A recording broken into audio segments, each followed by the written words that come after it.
Just going to take a few minutes, and even though it's a bit noisy in the background, I'm just going to walk you through a section where we work. It's not an amazing slum, as in it's not a horrific slum. It's quite average as far as slums go. We've seen much worse, we've seen much better. It is full of all the basic needs that you would imagine, though. The lacks of education, lacks of finance, lack of wisdom and use of resources, all the needs are here. But when we walk into a slum like this, we really, my skill set is actually very limited. And realistically, the only thing, and I think the best thing that I have to give is Jesus into this environment. The Bible calls us, we're all called to actually follow Jesus, and the promise is that if I will follow Jesus, he will make me, so he will change, he will transform me, he will equip me to become a fisher of men. So I follow Jesus, and he makes me basically a person of influence with other people. I walk into this environment and I can't change poverty.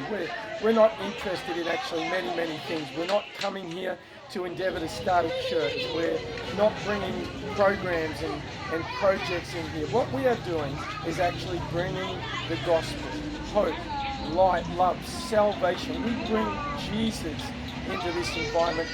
When we do that, we're actually putting in place a complete and total program of renewal and change and transformation. Jesus said, if anyone is in Christ, he becomes a new creation. The old is gone and the new comes, and it's a progress of change.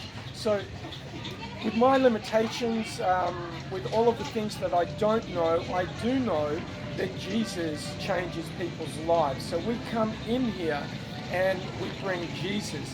We really only do one thing, as John 14:12. We make disciples. And I think we do it well.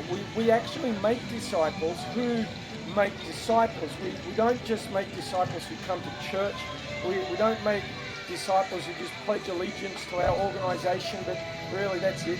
We make disciples who then go on and make disciples. We've recently had a significant sort of move of God in this one particular area. And I want to tell you quickly the story of a lady called Joy, because she's a classic example of us making disciples who make disciples. Joy is 40 years old. She'd spent a life of sin, 40 years of sin. She actually ran illegal gambling and sort of was a person of influence in this slum for mostly the bad and the wrong reasons.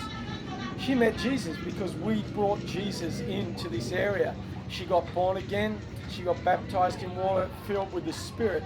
And she continued to have all of her connections and friendships because she's actually part of this community. So one by one, she went round the houses and the friends, the associates she had where she used to gamble. But this time she went round talking about Jesus and talking about the changes in her life and the changes in attitude and thinking. She actually became a disciple who very quickly began to make disciples. And within a couple of weeks, people were seeing the change, hearing the message, and they were actually beginning to follow her. I only met this lady probably 10 times, but it was clear that she had met Jesus.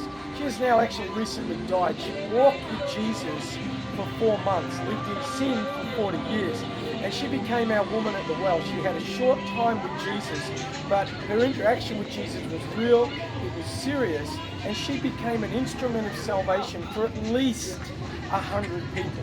That's all we need to happen in an area like this. One person gets truly saved and becomes an instrument of salvation for others. A disciple who makes disciples. It's all we do.